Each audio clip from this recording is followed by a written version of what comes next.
Okay, so this is the frame come off the truck. Definitely seen some better days. It's got a patch here. It's got a patch over there. And this patch ain't even touching anything. Just tack welded on. And this one, this whole bracket's cracked off. It is a 12 valve, 5-speed 4-wheel drive truck. I don't know how that was still on there. Let's go to the other side. It's broke here. Well, peel a piece of the frame off. Broke there.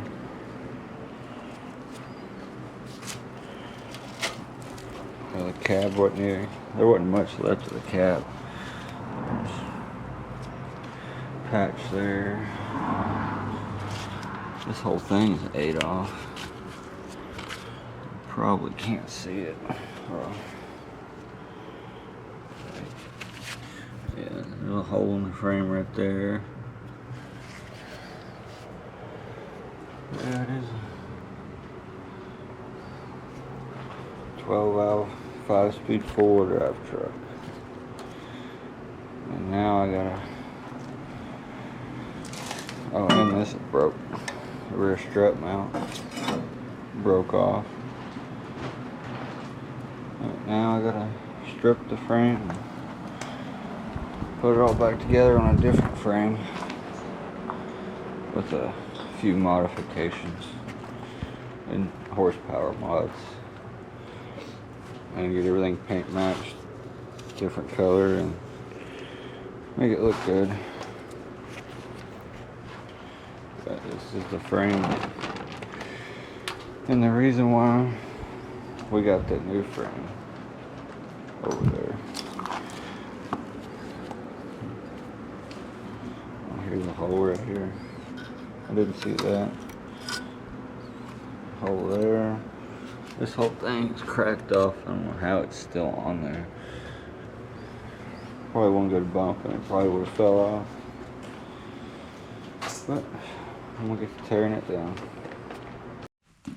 Alright, so I've got the transfer case. It's sitting over there. I've got both drive shafts out. Part of the wire harness unplugged for the transfer case.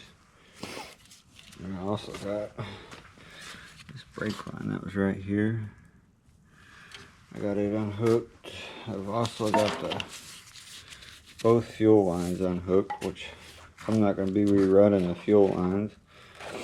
I'll only have to run the brake line and the wire harness for the brake lights and the trailer plug. I got the tank empty. I got the straps loose. Well, that one didn't fell off. It's right here.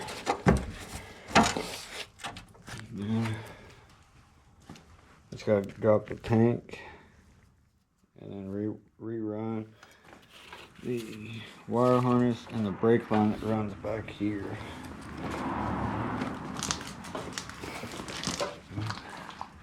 Yeah, I don't know if you can see, you probably can't see that. It runs right there. Goes all the way up down the frame, and it's for the back axle, both sides of the brakes. And then just gotta get the shocks off on the back and start swapping the tank, the brake line, and the wire harness over here. Oh, it's still got both of the strap mount hooks for the fuel tank.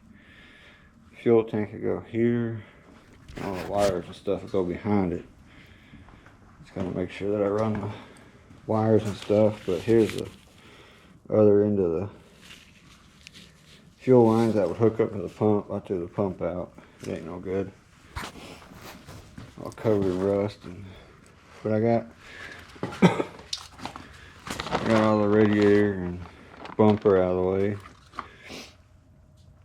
All that's left to do is pull the motor mount bolts and pick the motor up and get it out of the way. Then I can get the rest of the brake lines for the front axle. Gotta get them out. Gotta get the struts off. So I'll have to get new brackets because I ain't putting them back on. But other than that, it's coming along great. Yeah, and I gotta have this cross member that goes to the transmission mount. The other frame don't have it. It goes right here. And these 4 bolts on both sides of the transmission transfer case. But I'm hoping to get the motor out with the transmission still on it. Saves me a lot of work and hassle messing with that clutch. And then I won't want to take the starter off that way. But we'll see how it goes. I've got stuff laying everywhere. Hoses, wires, but the good news is I ain't gotta run none of the fuel stuff. I'm gonna put a fast 240 on it. Rated up to 900 horsepower. Either 700 or 900 horsepower rating on the fuel side anyway. Once I get that done, I'm gonna wait to install the lift pump until I get the axles underneath it, at least. Probably the cab or the bed too, so I can bolt it to the cab mounts. I gotta get the steering shaft the rest of the way off and out of the way because I don't feel like fighting with all that. And the starter for the steering box wires coming off the power steering pump. I gotta get them off too. If you can see that or not.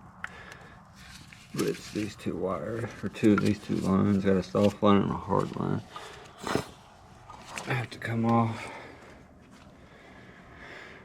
It's just a mess right now. But I'm gonna probably do all that tonight or tomorrow. Get this motor ready to get pulled out, get it out of the way. Because that's the only thing I can do. I gotta get the motor off before I can get the front axle out. And then when I get the front axle out, all the steering components and the struts and shocks and coil springs and get all that out of the way, then I can pull the rear end off. Which ain't gonna be that hard. I have to put it on once. Because the U-bolts broke off. Gotta get a new drum too. On both sides, and it's slowly coming together, but shouldn't be much longer, and I should have all this stuff on this frame. Hopefully I can run it right and not have to redo it. But anyway, that's just an update on how it's going. I'll catch back in whenever I start taking the motor loose to take it out. I'll show part of the process on the axle for the steering, in case anybody wants to change the steering on their 2nd gen Cummins, or probably any 2nd gen in it. Anyway, but I do have to get another strut mount because, well, it's not supposed to be like that. And pull this junky frame out and cut it up and haul it off. I'm gonna paint all the suspension parts and axles and make it all look good and new. Probably do an accent color. truck body's gonna get painted. Y'all see that too.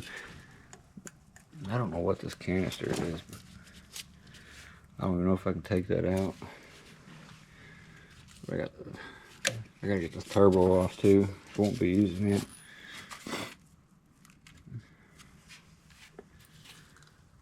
But anyway, that's just a little short update, and let you know how to get the axles off and all that in the process. And I'll probably record most of that process. Use all new hardware too. But anyway, that's the progress report so far.